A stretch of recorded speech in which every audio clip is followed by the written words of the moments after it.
This is the single most frightening photo to come out of the Oroville Dam emergency to date. The media won't show it to you because they don't recognize its importance. And that's because nobody to date has done a proper fault analysis of what's driving the risk mitigation decisions at Oroville Dam. Well, we're about to tell you. Welcome to the Potterblog site, March 2nd, 2017. This photo is from the California Department of Water Resources' own webpage. Here's their write-up to tell you what it is. It says, California Department of Water Resources placed sandbags along an inside wall at the Hyatt Power Plant to manage possible water seeping due to debris backup in the diversion pool from the damaged Oroville Dam spillway. The power plant is located underground at the left abutment near the axis of Oroville Dam. As we show you the dam photos, in the photos you'll see it towards the right. Let me see if we can show you that. This is the power plant area here, the Hyatt Power Plant. If they lose this from flooding, the whole dam is lost. And that's what's driving the risk mitigation decisions. That's why they decided to use the emergency spillway, which, without knowing that little bit of information, just seemed incredibly stupid. But it does seem like they know what they're doing, and they're trying to survive. But the risk is far from over. So let's go into a little bit of more detail. You know, the dam they're talking about is right here. Yeah, let me see if I can bring up a photo of that. Here's the water still running. Let me bring up another photo.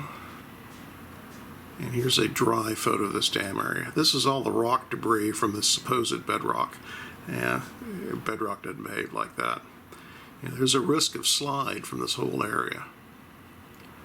Now, what's going on here is, you see in this photo, as the water comes out of the spillway, it actually drives back in to flood out the powerhouse. And this dam prevents it from going back out. They've been actually working for quite some time trying to keep a channel open down here to help reduce the flooding.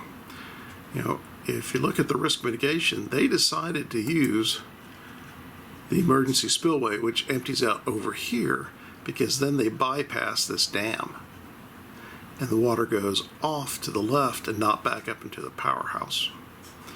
So yeah, they made it sound initially like they were trying to use the emergency spillway because they were worried about this eroding backwards. And this eroding backwards up into here and taking out the dam, well, that's ludicrous. I mean, the emergency spillway is right here on this dirt berm. They knew this was going to erode, and they tried to fix it beforehand with some concrete, but it didn't help much. What they're really worried about is losing this entire area in here, the cutting going on, and possible slides, and damming up this area, and then flooding the powerhouse.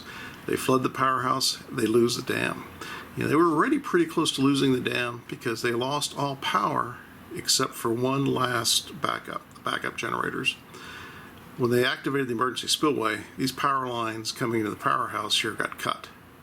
So the only thing keeping this spillway open and running and keeping control of that was emergency generators. If they had lost those, which, if you look at these photos of the sandbags they put inside the powerhouse, that was at high risk.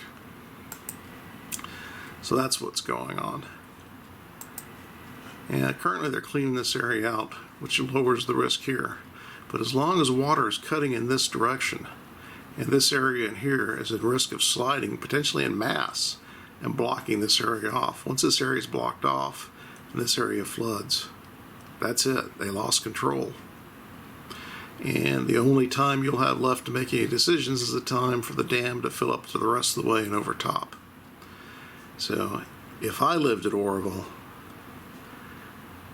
I think I'd already have everything moved out of there that I could. And then the final straw is how close the water remains up to the top.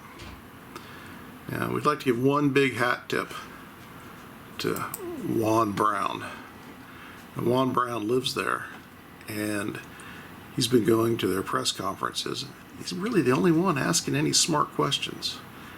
And he really asked some questions that gave us some insight into what was going on there. We'll have his webpage you can link to and follow him directly.